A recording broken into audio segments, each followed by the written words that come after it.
Xander growing up was extremely energetic. He, at 9 months, was just running full force all over the house, not even like casual, just full running. To us, he was the kind that always liked to be out in front and shine. He'd be the one to get out on stage without even being asked. He'll get out there and showcase his moves, showing us that there shouldn't be any stress in life, that you've got to live it to its fullest. You know, initially when Xander was sick, we didn't understand what was going on. It was such a shock. He doesn't look like himself. He's not behaving like himself.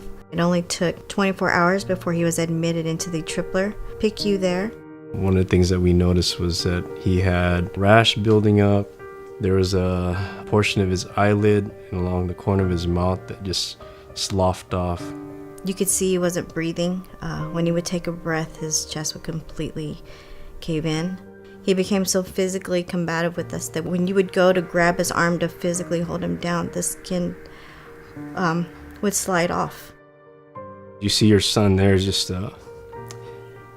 no energy, and you're relying on professionals to determine that, but deep down inside, I knew there was something wrong. And it's really tough to see your son go through something like that. I first saw Xander basically just as he was wheeled into our intensive care unit. He was in critical condition and needed to be resuscitated. Well, it was clear from a quick exam that he had toxic epidermal necrolysis, which basically means death to the skin. So the top layers of Xander's entire body were all dead or dying at the time that we saw him. In Xander's case, he sustained such a high percentage of his body that was losing skin. It set off an inflammatory reaction in his body that affected his lungs, his heart function, his digestive tract, and it can become so aggressive that it actually becomes fatal. Your mind, not just preparing yourself, but I'm thinking about my 2 other kids. And how do I tell them? All I knew was I was in the right place, to be honest. I didn't know how, but I knew we were in the right place. We needed the surgeons, the ophthalmologists. We certainly needed the intensive care specialists. We needed a specialist in nutrition and gastrointestinal functioning, dietitians, nursing, family support. So he needed all of those services in order to survive. On the one hand, this disease was really severe, but there's something about Xander that actually let him battle that and come through. It's something about his spirit that basically said he would not succumb to this. I came back to the ICU, and looking through the glass window, Xander was able to throw us a shaka. That to us was his personality coming out. And his personality truly is a fighter, and he wasn't willing to give up.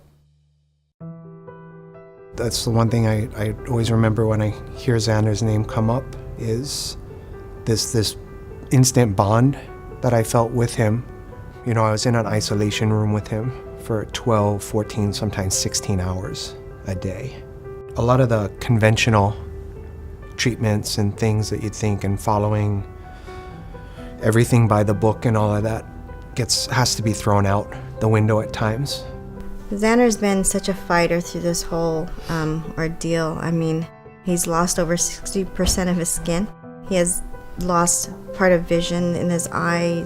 He had to learn to sit. He had to learn to walk. He had to learn to eat. To see what he was like from day one to where he is now is nothing short of a miracle. So just to be able to go back to Kapiolani, to actually stand there and say thank you. We saw how hard you work, and that everything you've done, your sacrifices and your hard work, the time, it doesn't go unnoticed. They brought my family back.